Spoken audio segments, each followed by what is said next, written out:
عن عبد الله بن عمرو رضي الله تعالى عنه أن رسول الله صلى الله عليه وسلم قال: أربع من كنا فيه كان منافقا خالصا، ومن كانت فيه خصلة من النفاق، إذا اؤتمن خان، وإذا حدث كذب، وإذا عاهد غدر، وإذا خاصم فجر।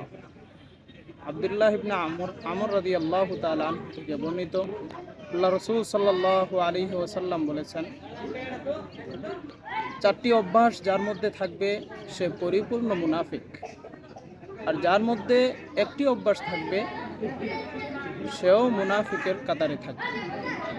এক নম্বর, যখন কারো কাছে আমানত রাখা হবে তখন সে আমানতের খেয়ানত করে। দুই নম্বর, যখন সে কথা বলে তখন মিথ্যা বলে। তিন নম্বর, যখন সে ওয়াদা করে তখন ওয়াদা ভঙ্গ করে।